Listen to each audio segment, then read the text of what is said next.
When did your safe rideshare driver become your worst nightmare? I was fumbling with my phone flashlight in the pitch-black stairwell when I heard breathing that wasn't mine. Then a hand grabbed my laptop bag from behind. The strap cut into my shoulder as someone yanked it backward.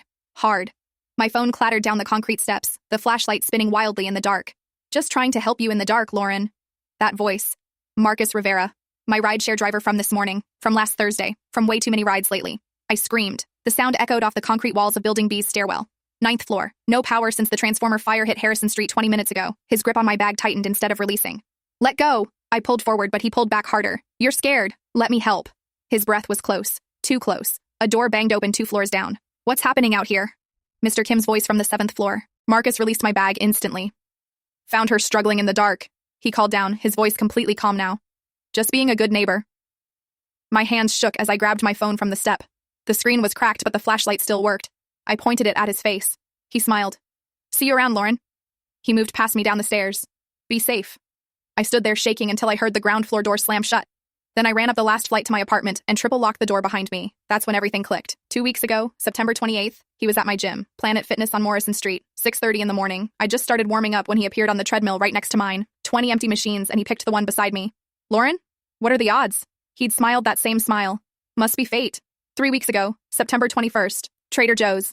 I was buying my usual weekend groceries when someone got in line behind me. Him again. Oat milk latte girl, right? He'd pointed at my cart. You mentioned it that one ride. Great choice. But the worst was 4 weeks ago. September 14th, 11 at night in my building's laundry room. I was pulling clothes from the dryer when he walked in.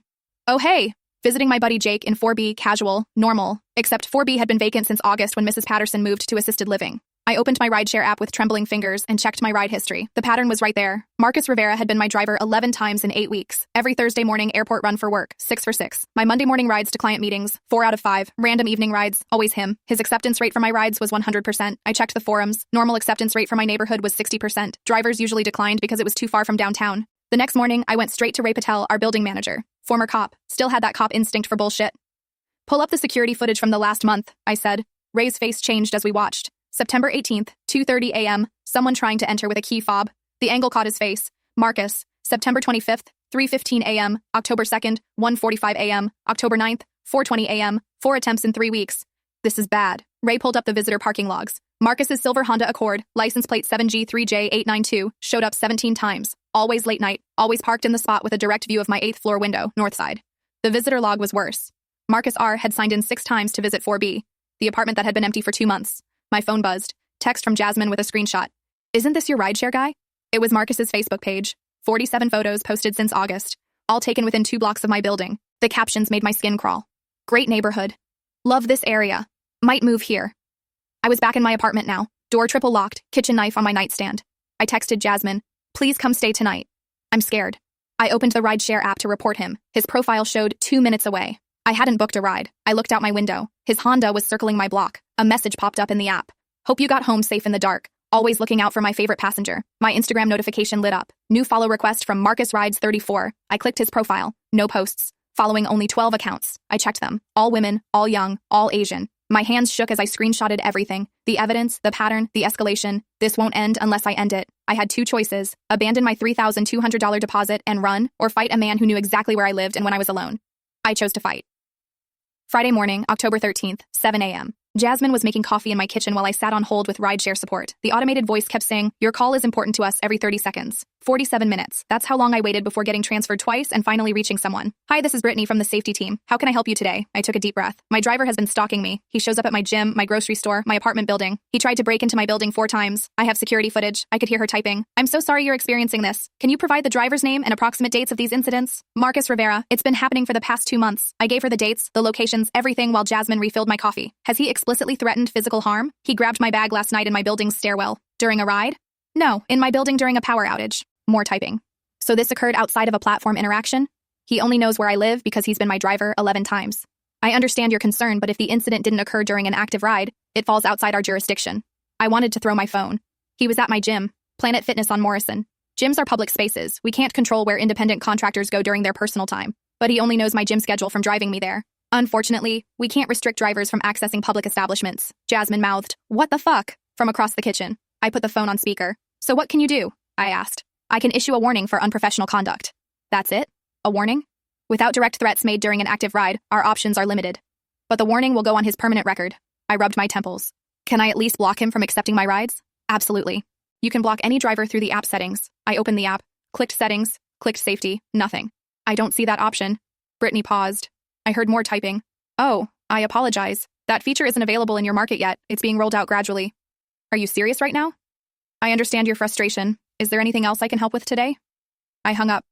Monday, October 16th, I changed my pickup location to the building next door, adding a 3-minute walk to every ride. Opened the app at 8 a.m. for my client meeting. Request sent. Driver approaching. Marcus Rivera. 2 minutes away. My stomach dropped. I wanted to cancel, but I'd already been late twice this month. I waited outside the wrong building. His Honda pulled up. New pickup spot? He smiled through the passenger window. Everything okay at your place? I noticed you weren't at your usual door. I got in the back seat without answering. He adjusted his rearview mirror to watch me.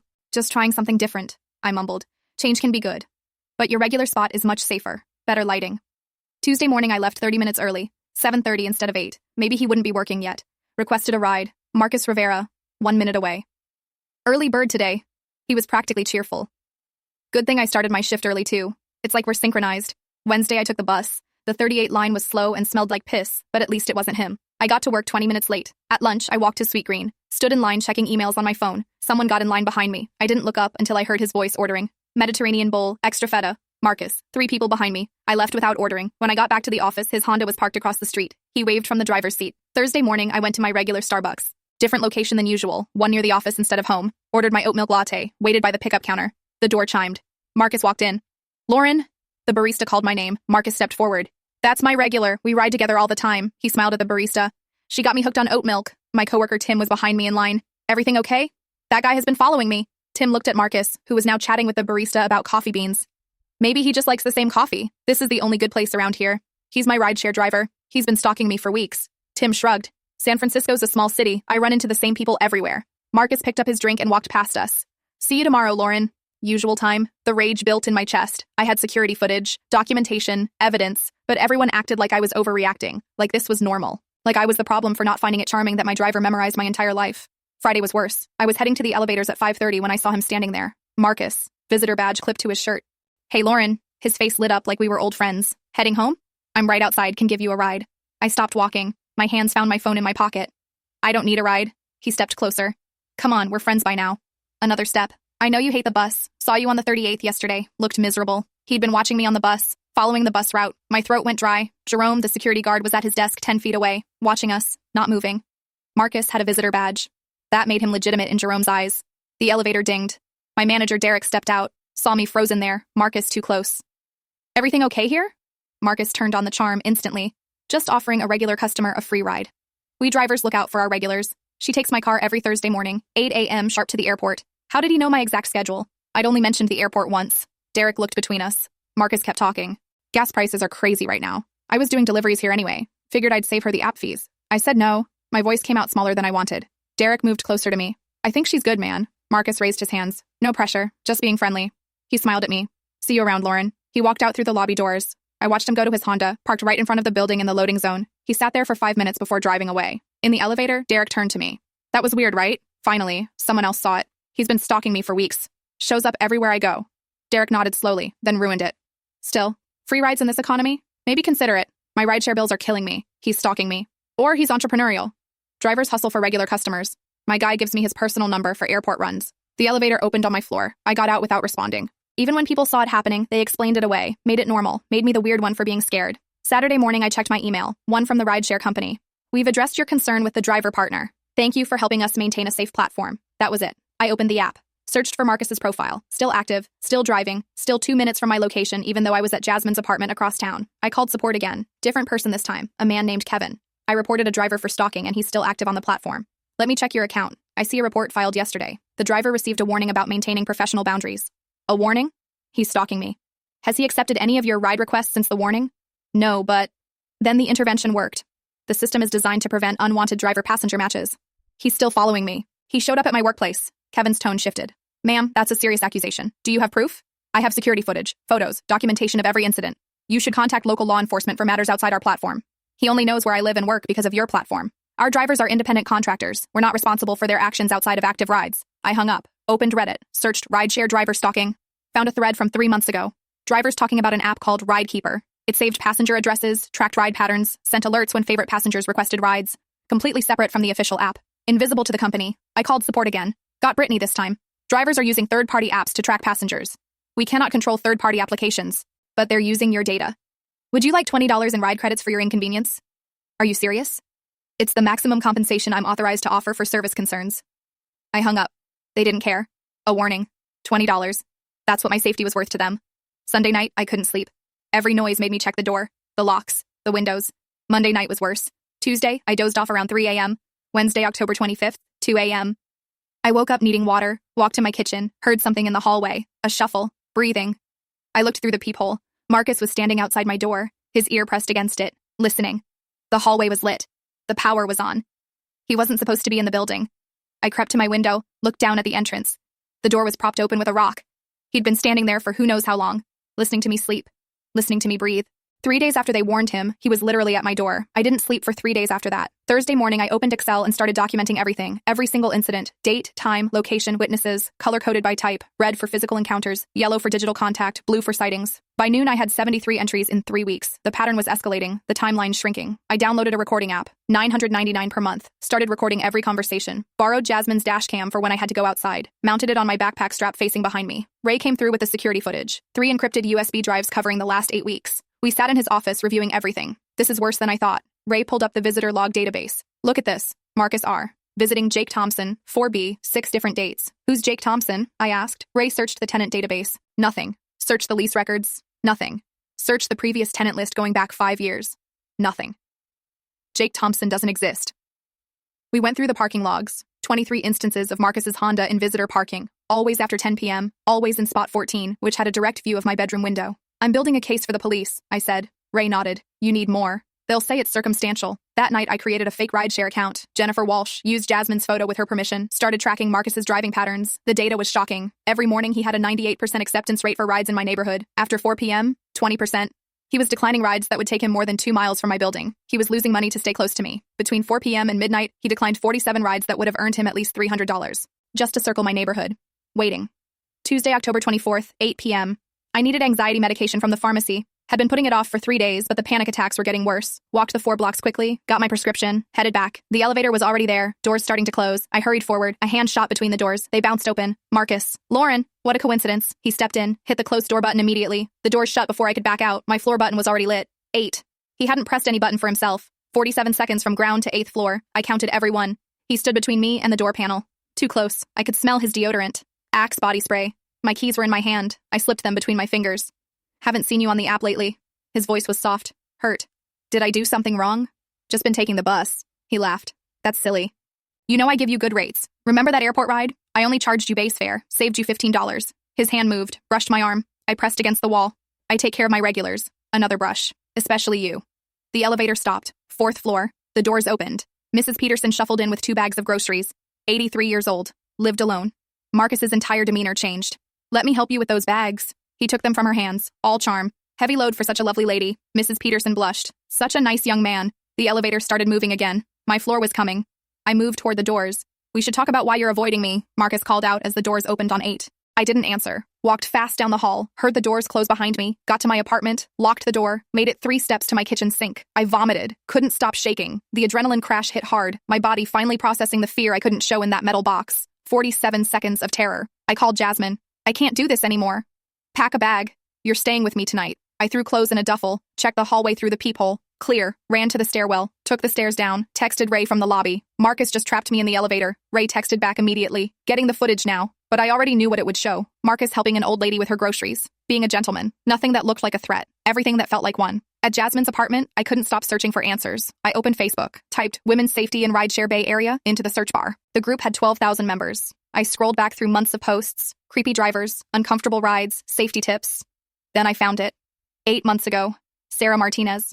Driver memorized my yoga schedule, shows up at my core power every Tuesday and Thursday at 6 a.m. Says it's coincidence, but he doesn't do yoga. Just sits in his car watching through the window. Platform says they can't do anything. Anyone else dealing with this? I checked the comments. 43 women offering advice, telling her to document everything, switch studios, call police. I private messaged her. Was it Marcus R? Silver Honda? 3 minutes later, my phone rang. Unknown number. Hello? Oh my God, is this Lauren? This is Sarah. Are you okay? Are you safe right now? Her voice was shaking. I was shaking. How did you know it was him? Because he did the exact same thing to me for 4 months. I had to move. From Nob Hill to Richmond, 20 miles away, lost my rent-controlled apartment. Tell me everything. She did. 4 months of escalation. Started with friendly conversation during rides, then showing up at her yoga studio, her grocery store, her building's lobby. She filed 13 reports with the platform. Every single one marked, resolved, no action taken. I have screenshots of every report. I'll send them to you. Why didn't they do anything? That's the thing. I found out later his cousin works there, in trust and safety. My stomach dropped. What? Ramon Rivera. Look him up on LinkedIn. I pulled up LinkedIn while she kept talking. Ramon Rivera, Trust and Safety Team Lead, West Coast Division. 3 years at the company. UCLA graduate. 500 connections. There's more, Sarah said. I found another woman on Twitter, Ashley Kim. Search her name and Creepy Driver. I found the tweet from 6 months ago. Creepy Driver knows my coffee order, my work schedule, which entrance I use. Platform won't help. Anyone else? I called Ashley. She answered on the first ring like she'd been waiting. Sarah texted me, "You're dealing with Marcus too?" How many of us are there? At least 4 that I know of. But my story's different. He actually dated my roommate for like 3 weeks. Used her keys to make copies. That's how he got into my building. Jesus Christ. It gets worse. After they broke up, he kept showing up, said he was checking on her, but he was mapping our schedules, learning our routines. I didn't even know he was a rideshare driver until I requested a ride one morning and he showed up. What did you do? Moved in with my parents in Palo Alto. But here's what you need to know. Ramon Rivera isn't just his cousin. They're business partners. What? They run a side business together, teaching other drivers how to build client relationships and maximize earnings. They sell courses online for $300. How to track your best customers. How to become indispensable. It's basically a stalking manual. I found their website, Driver Success Academy, photos of Marcus and Ramon in suits. Learn the secrets that top drivers don't want you to know. I reported everything to the platform, Ashley continued. Guess who reviewed my case? Ramon. Every single time. He'd mark them resolved and send me form letters about how they take safety seriously. How is this legal? Because Ramon's smart. He never handles Marcus's direct cases, but he handles cases for 4 other drivers. I tracked them all through social media. They all took the course. They all have complaints. Nothing ever happens to them. Sarah was still on the other line. Lauren, you need to be careful. After I moved, Marcus found my new address within a week. I only got him to stop when I threatened to go to the media. Did you? No, I was exhausted, broke from moving. I just wanted it to end. Ashley jumped back in. I tried going to the police. They said unless he made explicit threats or got physical, it was a civil matter. He did get physical. He grabbed me in my building. Both women went silent. Sarah spoke first. Document everything, every single thing. Ashley added, and find more victims. We were alone. You don't have to be. I hung up feeling sick. This wasn't just about me. Marcus had been doing this for years. Protected by his cousin. Enabled by the platform. Perfecting his system. How many other women were out there thinking they were overreacting?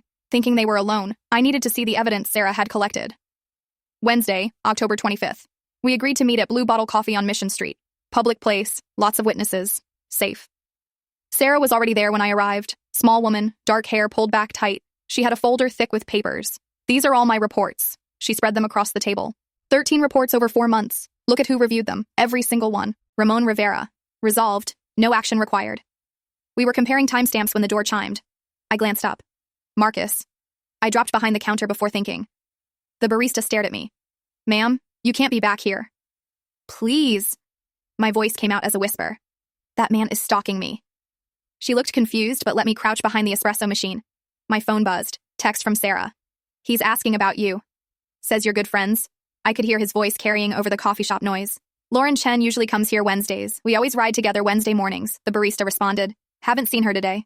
That's weird. His voice got closer to the counter. Her phone location shows she's here. My blood went cold. He had my location. Through some app. How? I'd turned off location sharing, checked my privacy settings obsessively. Another text from Sarah. He's ordering. Still looking around. I crawled toward the bathroom, locked myself in a stall, pulled my feet up so they couldn't be seen under the door. My legs started cramping after 5 minutes, 10 minutes, 15. Sarah texted updates. He's sitting by the window. He's on his phone. He keeps checking the door. 20 minutes. My legs were screaming, tears running down my face. Silent. Couldn't make a sound. Finally. He left but sitting in car outside. I texted back. Kitchen exit? Sarah went to check. Came back. Clear.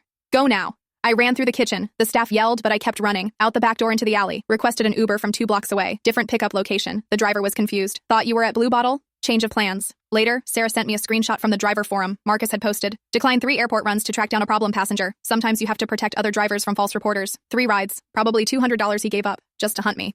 Thursday morning, I went back to my building to get more clothes. Parked Jasmine's car in the garage. Walked toward the elevator. A hand grabbed my arm. Hard. Marcus. Stop making trouble, Lauren. I tried to pull away. His grip tightened. I know where your parents live in Millbrae.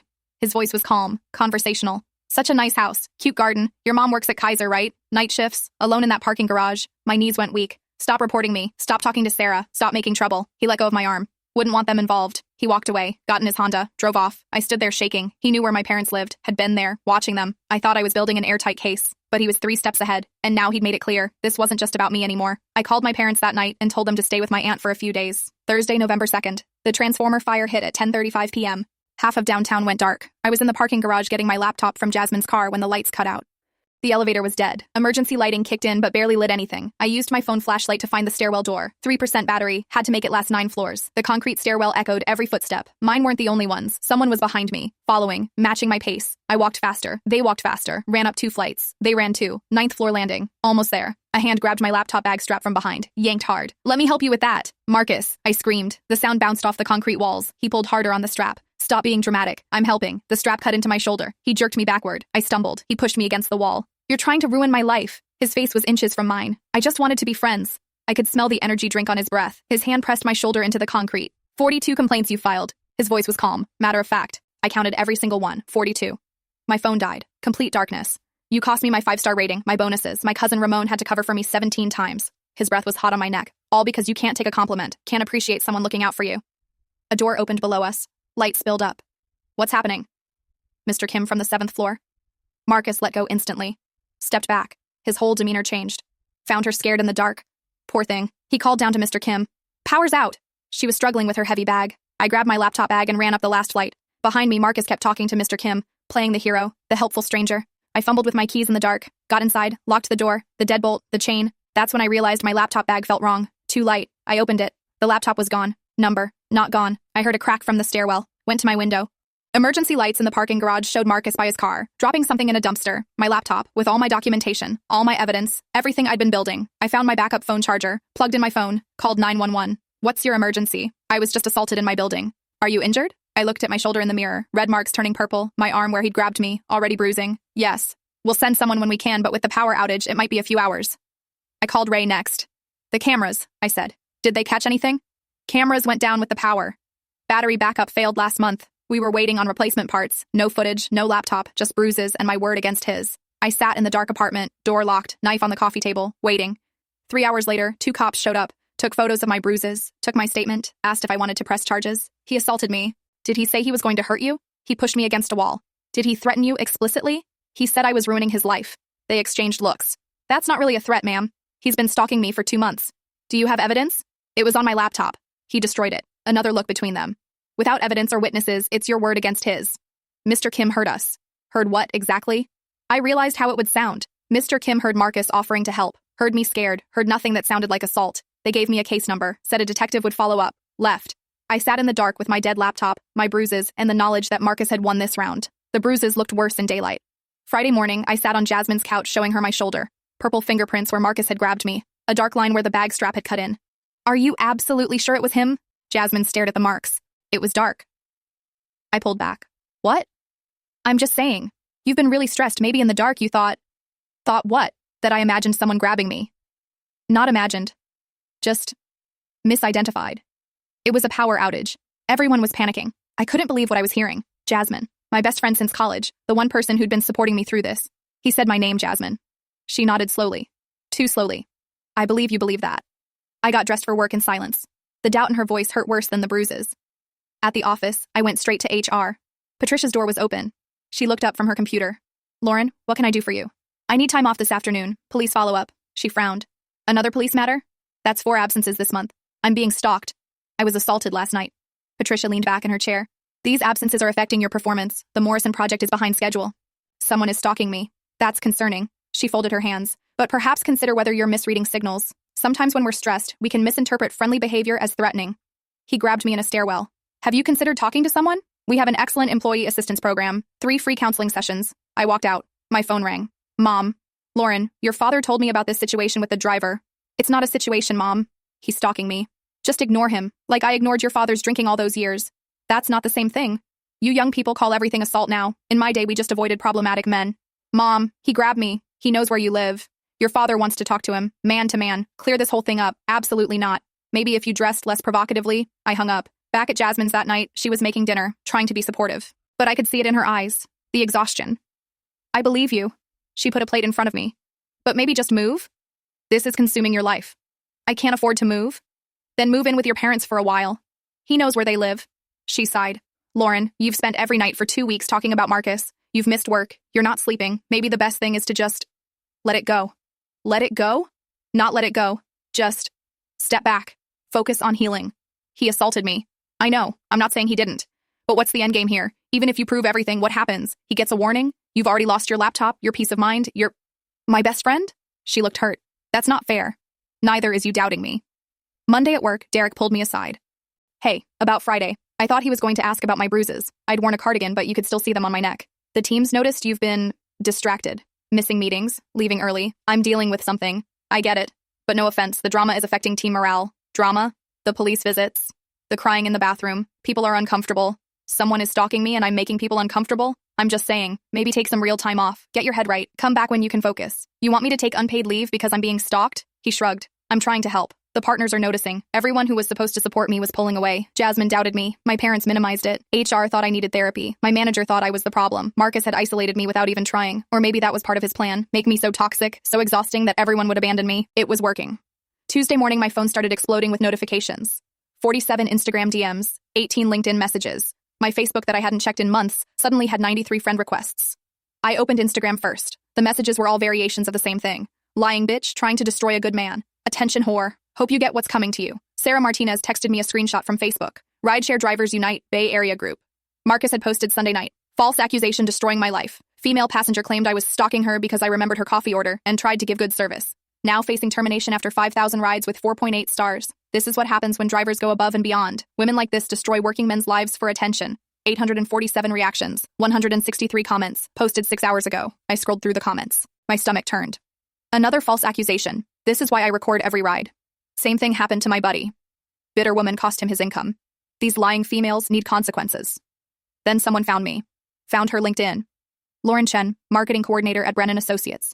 My photo from LinkedIn was posted in the comments. Professional headshot from last year. Smiling, unaware of what was coming. The DMs got worse. Know where you work now. Brennan Associates downtown. Be seeing you. Your company should know they hired a liar.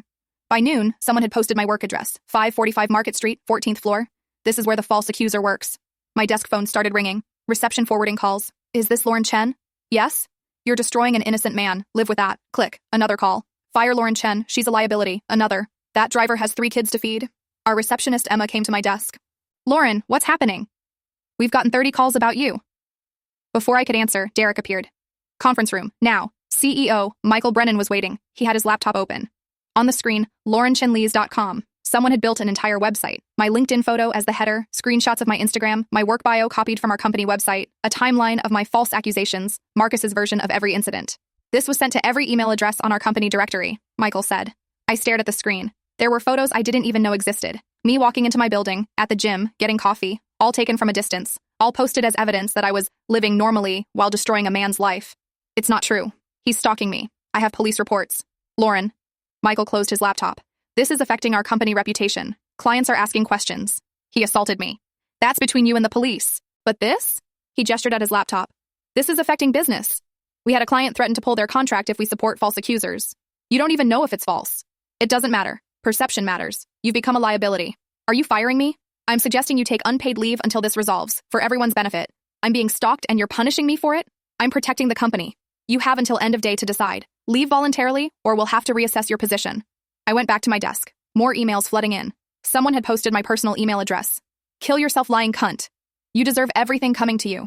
Marcus is a good father. You're destroying his family. I was being stalked by Marcus and now harassed by hundreds of strangers. They believed him. This charming driver with his sob story about trying too hard to provide good service. Nobody believed the woman with documentation, bruises, police reports.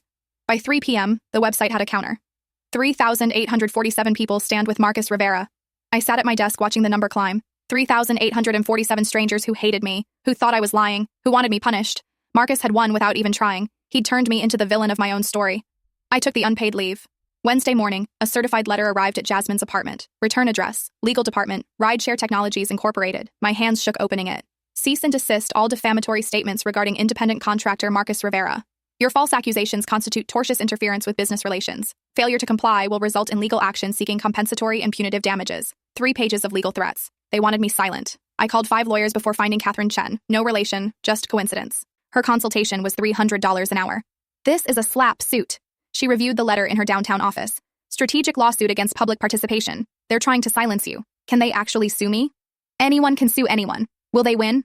Probably not. But defending yourself will cost thousands. How much? 5,000 retainer to start. Could go up to 20,000 if it goes to trial. I laughed. Actually laughed. I have 3,200 in savings. Had. Spent most of it already. Credit cards? 4,500 balance already. From moving costs, security deposits, all this. Catherine leaned back. They know you can't afford to fight. That's the point. My phone buzzed. Email from the rideshare company. Different department.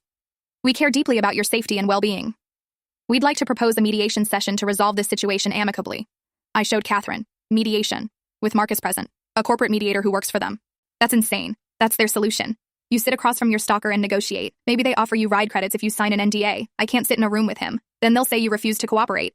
Makes you look unreasonable if this goes to court. I left her office with her business card and no retainer agreement. Couldn't afford her. Back at Jasmine's, I opened my banking app. $1,200 left. Rent due next week. No paycheck coming. Credit card statement showed the real damage. $4,500. Recording app subscription. Lawyer consultation. New locks for apartment I couldn't even stay in. Uber rides because I couldn't take rideshare. Therapy copays for sessions that weren't helping. 2 years of savings. Gone in 3 weeks. My phone rang. Unknown number. I almost didn't answer. Lauren Chen? Yes? Detective Sarah Kim, Domestic Violence Unit. We need you to come in immediately. My heart stopped. Did something happen to my parents? No. We executed a warrant on Marcus Rivera's phone. We found something. What? I can't discuss it over the phone. Can you come now? Yes. Lauren? Bring someone with you? Why? You're going to need support. The line went dead. I stared at my phone. What could be worse than what I'd already been through? What did they find that required support? Jasmine was at work. My parents thought I was overreacting. I had nobody. I called Sarah Martinez. They found something on his phone. The detective said I need support. I'm coming. Where? Police station on Bryant. 20 minutes. I sat on Jasmine's couch waiting. $4,500 in debt. No job, no home I could safely return to. A website dedicated to destroying me. Legal threats from a billion-dollar company. 800 strangers who hated me. And now something on his phone so bad the detective wouldn't say it over the phone. Just when I thought it couldn't get worse, Detective Kim called. Sarah Martinez met me outside the police station on Bryant Street. Detective Kim's office was small. Gray walls, metal desk. Sarah sat beside me, holding my hand. The detective opened a folder thick with printouts. We got a warrant for Marcus Rivera's phone based on your assault report. What we found is worse than we expected. She turned her computer monitor toward us. Ridekeeper app. A third-party tracking application for rideshare drivers. Marcus had a list labeled VIP passengers. I was number 1. 47 GPS logs showed up under my name. Times when I wasn't in his car. Times when he had no reason to know where I was. He's been tracking you even when you're not using the app. Detective Kim scrolled through the data. Every Sunday, 11 a.m., laundry room. Every Tuesday and Thursday, 6:30 a.m., Planet Fitness on Morrison. Wednesdays, 12:30 p.m., Sweet Green on Mission. My entire life mapped out. Documented. Studied. There's more. She opened another folder on the desktop. Photos. 31 pictures of me. Walking to work. At the ATM. In line at Starbucks. All taken from a distance. All without my knowledge. Then she clicked on the last 3.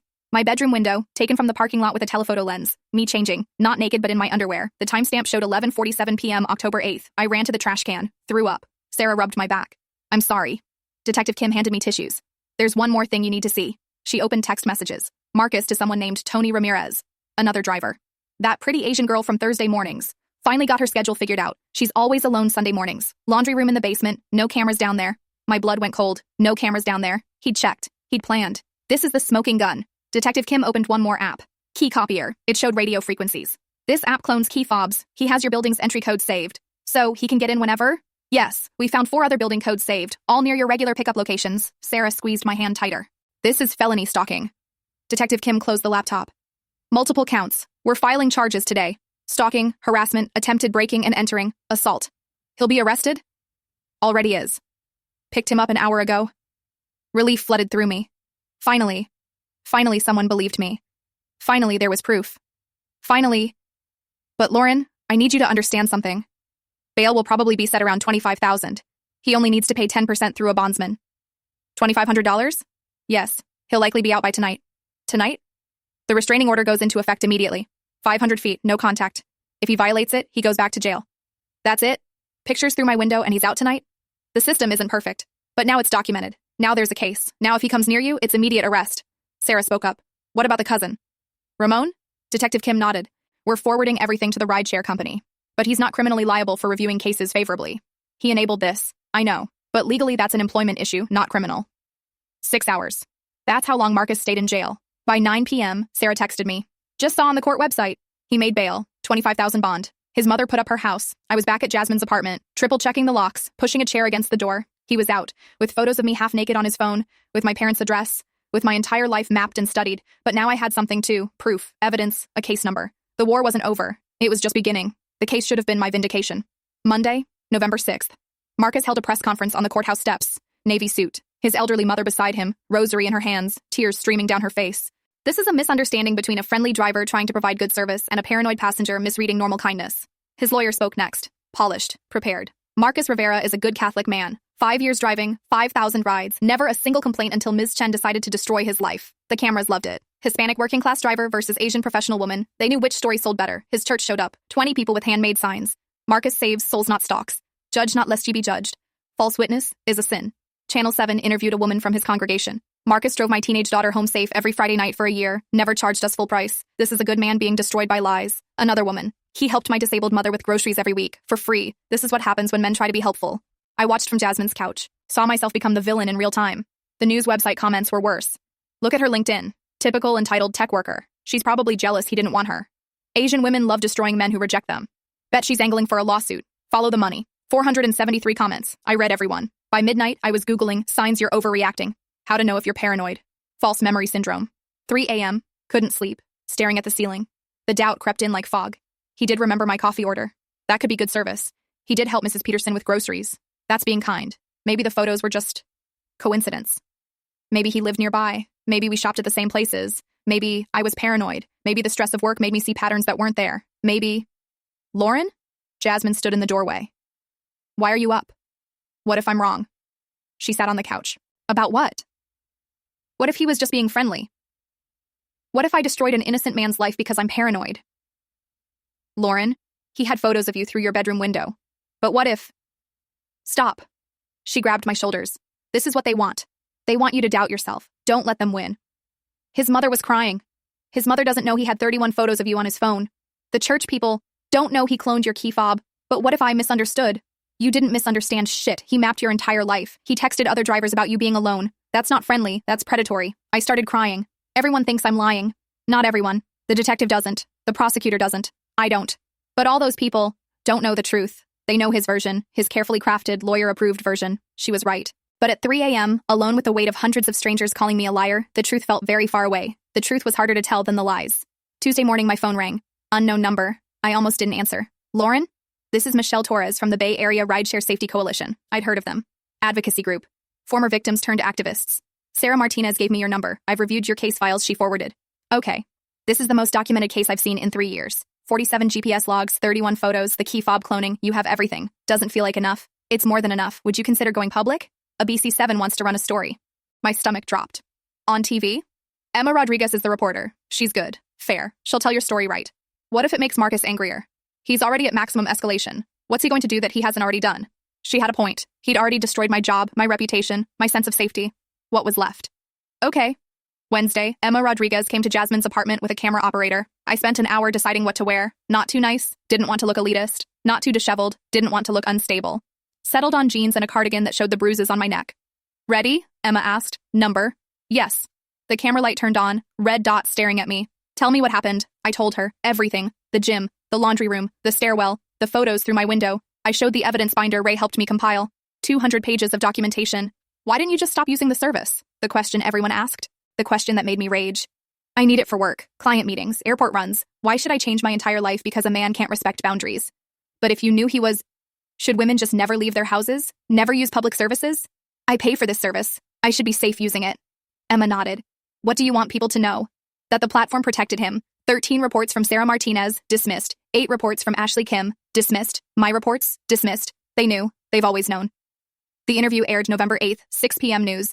Within 2 hours, 3 more women emailed the station. Different names, same story. Marcus Rivera, following them, knowing too much. The platform doing nothing. One was 18 years old, a college freshman. He'd been her driver every morning for 2 months. She thought she was paranoid. She wasn't. The rideshare company released a statement 90 minutes after the broadcast. We take all safety allegations seriously and are cooperating with law enforcement regarding this matter. But also, we cannot comment on ongoing legal matters or personnel decisions regarding independent contractors. Translation. We're doing nothing. The company's stock price dropped 40 cents in after-hours trading. By morning, it had recovered completely. But something else happened. My inbox filled with messages from women. Not hate. Support. Same thing happened to me in Phoenix. Driver in Portland did this for months. Thank you for speaking up. 63 messages by midnight, 63 women who'd been stalked, harassed, followed by rideshare drivers, 63 women the platforms ignored. Marcus had made me infamous, but the interview made me something else. A voice for everyone, the platform silenced. Michelle Torres texted me that night. You did good. This is how change happens, one story at a time. I sat in Jasmine's dark living room, reading messages from strangers who weren't strangers. We were all the same, all ignored, all gaslit, all told we were overreacting, all fighting back now. Our power came from numbers. Thursday, November 9th, 9 a.m., restraining order hearing, courtroom 304, Judge Patricia Wong presiding. I sat at the plaintiff's table with the prosecutor, Marcus at the defendant's table with his lawyer, his mother in the front row clutching her rosary. Miss Chen, please describe the incidents. My voice shook, but I kept going. The gym, the laundry room, the stairwell assault, the photos through my window. Marcus's lawyer stood. Your Honor, these are coincidences being misinterpreted by a paranoid individual. My client shops at the same stores, uses the same gym, lives nearby. Judge Wong looked at the evidence folder. 47 GPS logs. She frowned. Mr. Rivera, you tracked Ms. Chen 47 times when she wasn't in your vehicle? I wasn't tracking her. The app saves locations automatically. The app you downloaded separately? That isn't part of the Rideshare platform? To provide better service? You took 31 photographs of her without consent? They're public spaces. Including 3 through her bedroom window? Silence. Mr. Rivera, do you shop at Trader Joe's? Yes. At 3 a.m.? He fumbled. Sometimes I have insomnia. You attempted to enter her building at 3:15 a.m. on September 25th. Were you shopping then? I was visiting a friend, Jake Thompson in 4B. Who doesn't exist? His lawyer whispered urgently in his ear. Judge Wong continued. You texted another driver that Ms. Chen is, quote, always alone Sunday mornings in the basement laundry room where there are no cameras. I was just making conversation. You cloned her building's key fob. I found it. I was going to return it. Enough. Judge Wong's voice cut through his lies. Temporary restraining order granted. 500 feet minimum distance. No contact through any means. No third-party contact. Violation means immediate arrest. The bailiff served Marcus the papers. For 1 second, his mask slipped. Pure rage flashed across his face. Then back to victim mode. His mother stood up in the gallery. You're ruining a good man. This lying woman is destroying my son. Ma'am, sit down or leave my courtroom. I walked out quickly, but Marcus was faster. He stood on the courthouse steps with his phone out. Distance measuring app open.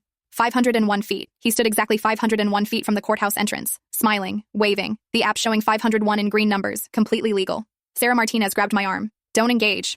That's what he wants. But I knew what this meant. He'd measure exactly 501 feet from everywhere I went. My apartment, my work, my parents' house. The restraining order was just paper. It gave him a rule to follow while still terrorizing me. Stand at 501 feet. Follow at 501 feet. Watch from 501 feet. That night, Jasmine looked out her window. Lauren. I joined her. There on the corner. Marcus, phone in hand, the distance app glowing. 501 feet from Jasmine's building. He saw us watching, smiled, waved. Completely legal. The next morning, 501 feet from the Starbucks, I tried. That afternoon, 501 feet from the pharmacy. That evening, 501 feet from the grocery store. Always measuring, always exact, always legal. The restraining order was supposed to protect me. Instead, it became his new game, how to terrorize me while technically following the law. 501 feet, every single day, smiling and waving, completely legal. The legal system called it justice, but justice doesn't wake up screaming.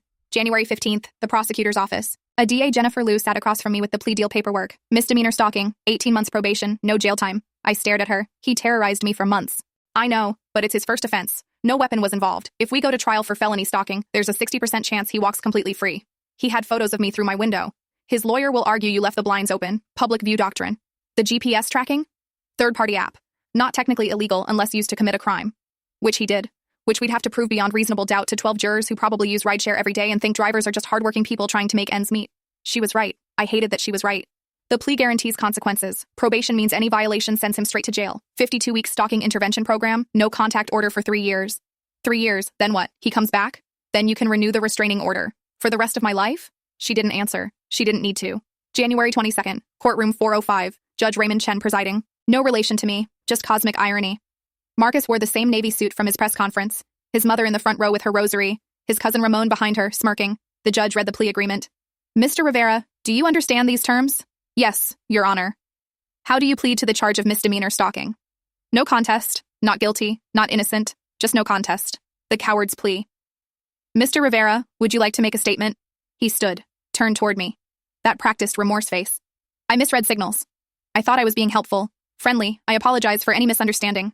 Any misunderstanding. Like this was a miscommunication about coffee orders. Ms. Chen, would you like to make a victim impact statement? I stood. My voice didn't shake anymore. This wasn't a misunderstanding. This was calculated terror. Marcus Rivera mapped my entire life, documented my schedule, photographed me through my bedroom window. He knew exactly what he was doing. I turned to look at him directly. You didn't misread signals. You ignored them. Every declined ride was a signal. Every report to the platform was a signal. My terror in that stairwell was a signal. You didn't misread anything. You just didn't care. His mask slipped for a second, that rage flashing. You've destroyed my sense of safety. I've lost my job, my savings, my home. I'll spend years in therapy trying to undo what you did in months. That's not a misunderstanding. That's violence. The judge nodded. The court accepts the plea agreement. Mr. Rivera, you're sentenced to 18 months probation, 52 weeks of stalking intervention program, and a no-contact order for 3 years. Any violation of these terms will result in immediate incarceration. Do you understand? Yes, Your Honor. Case closed. That was it. 4 months of terror condensed into 15 minutes of legal procedure. Walking out, Ramon caught up to me in the hallway. Got off easy, didn't he? I kept walking. 18 months? He'll be done in 12 with good behavior. I stopped. What do you want? Nothing. Just observing how justice works, or doesn't. Your cousin is a predator, and you enabled him. He smiled. Allegedly. And I just reviewed cases according to company policy. No crime in that. There should be. Lot of things that should be. Doesn't mean they are. He walked away. Still employed. Still reviewing cases. Still protecting predators. I stood in that courthouse hallway holding the paper that said I won. Temporary restraining order, no contact order, probation terms. Marcus was free, walking the same streets, driving for a different app, living his life with an asterisk. I was free too. To check my locks obsessively, to panic at silver Hondas, to pay for therapy I couldn't afford, to rebuild a life he destroyed for sport. They called it justice. But justice would be sleeping through the night. Justice would be using Rideshare without fear. Justice would be feeling safe in my own skin again. This wasn't justice. This was just paperwork. At least the money would prove I wasn't lying for profit. February, the civil trial. 3 days in county court. Marcus couldn't afford a lawyer anymore, represented himself in the same navy suit, now looking worn at the elbows. She's exaggerating everything for money. He held up my lawsuit. $12,000 for what? Hurt feelings? My lawyer, Catherine, laid out the evidence. Medical bills for therapy, lost wages from unpaid leave, moving costs, the laptop he destroyed, everything documented. Marcus's defense was pathetic. I'm a working-class driver. She's a tech worker. Who's really the victim here? The jury deliberated 4 hours, came back with the verdict. $12,000, $3,000 for assault, $4,000 for emotional distress, $5,000 punitive because his actions were willful and malicious. Marcus's face went white. I don't have $12,000. The judge explained wage garnishment. 25% of his earnings until paid. Catherine did the math for me later. Marcus averaged $700 a month after expenses. 25% meant $175. After Catherine's 30% fee, I'd get about $126 monthly. $12,000 divided by 126. 95 months. Almost 8 years. If he kept working. If he didn't flee to another state. If he didn't switch to cash-only jobs. It's not about the money, Catherine said. It's about the record. She was right. Every background check for the rest of his life would show stalking conviction. $12,000 judgment for assault and emotional distress. Every apartment rental, every job application, every loan. They'd all see it. Small satisfaction, but satisfaction. July, 6 months after the trial. The rideshare company finally launched their safety improvements. Address masking technology. Your pickup location fuzzes to the nearest intersection instead of exact address. Sounds good, right? Optional, not default. Buried in settings under privacy, then location, then advanced. 4 menus deep. Sarah Martinez checked the statistics. 31% of users enabled it. The rest didn't know it existed. The new safety team they bragged about? Outsourced to the Philippines? Following scripts? Same useless responses, just with different accents. I understand your concern. Have you tried blocking the driver? The feature isn't available in my area. I see. Would you like $20 in ride credits? The class action lawsuit finally settled. 47 victims. The company offered $50,000 total. Michelle Torres did the math at our press conference. $50,000 divided by 47 victims. $1,063 each. That's what they think our trauma is worth. The reporter asked about the company's response. They added a panic button, Michelle said. Buried 5 menus deep. By the time you find it, whatever's happening is over. They require driver photos to match profiles, I added, but drivers just use old photos. No real-time verification. The biggest joke? Third-party apps like Ridekeeper still worked, still tracked passengers, still sold location data. But there was a new development. Drivers created safety networks on Telegram, sharing passenger information, photos, addresses, schedules. Difficult passenger alert, Lauren Chen makes false accusations. Avoid, my photo, my old address, my parents' address. All shared in a group with 3,000 drivers. Ashley Kim found it, sent me screenshots. They're doing it openly now. The platform's response. We cannot control communications on third-party applications. Same excuse, different day. Marcus wasn't in the group. Marcus couldn't be with his conviction, but his cousin Ramon was. Admin status, sharing information about problematic passengers who abuse the reporting system. The company made one real change. Drivers with stalking convictions couldn't drive for their platform anymore, just their platform. Marcus was driving for a competitor within a week. They didn't check criminal records if the conviction was less than a year old. Their background check only went back 12 months. Sarah Martinez started keeping a spreadsheet. Convicted drivers just jumping between platforms. No shared database, no communication between companies. It's not a bug, Michelle said at another useless meeting with platform executives. It's a feature. Plausible deniability. They nodded, took notes, promised to investigate solutions. Nothing changed. The small victories felt smaller every day. Address masking that nobody used. Panic buttons nobody could find. Photo verification that didn't verify anything. Marcus paid his first garnishment payment. $178. My cut after lawyer fees. $124.60. I bought pepper spray with it. Good pepper spray. The kind that shoots 15 feet and stains skin orange for a week. Felt appropriate somehow. Using his money to buy protection from him. My new reality cost $400 more each month. The apartment came with a doorman, 24/7, never leaving his post. I picked it for him specifically. Thomas, 63, former Marine, took his job seriously. $2,100 a month versus my old $1,700. $400 for the illusion of safety.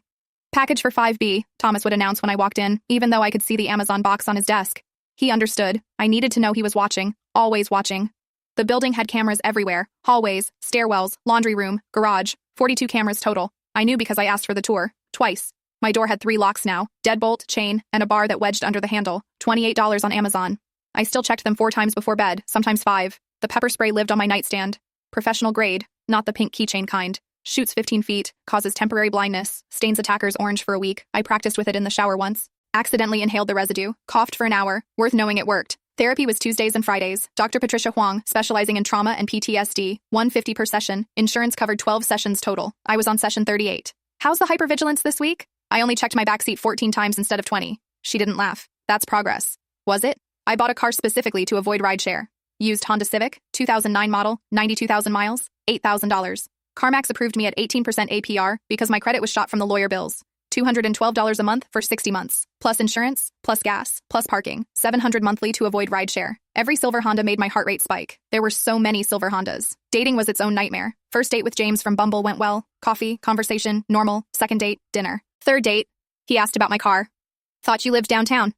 Why do you need a car? I don't like rideshare. Bad experience? The story took 12 minutes to tell, even abbreviated. His face changed halfway through. That's a lot of drama. Never heard from him again. Ryan made it to date 4 before I told him. Ghosted immediately. David sent a text after date 2. You seem nice, but I'm not equipped for this level of baggage. At least he was honest. Work was worse. My old job wouldn't take me back. Positions been filled. The real reason was the Google results. First hit for my name. Woman accuses rideshare driver of stalking. Second hit, LaurenChenLees.com, still active. Found a new job eventually. Smaller company, desperate enough to overlook the drama. 48,000 instead of 52. Marketing coordinator to marketing assistant. Backwards progress. 3 weeks in, my manager pulled me aside. Just so you know, we did see the news stories. We're giving you a fresh start here. Don't make us regret it.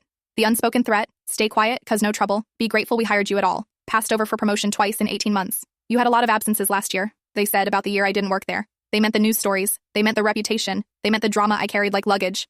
3 nights a week, I answered messages from other women. 15 to 20 messages weekly from strangers who found me through the news story. My Uber driver knows my schedule. The same Lyft driver gets all my rides. He shows up at my gym. I'd write back, give advice, share lawyer contacts, explain the reporting process, walk them through documentation. 2 hours minimum per night, unpaid, exhausting, necessary, because no one else would help them. The platforms wouldn't, the police wouldn't, their friends wouldn't believe them. I became what I'd needed, someone who said, I believe you. Document everything.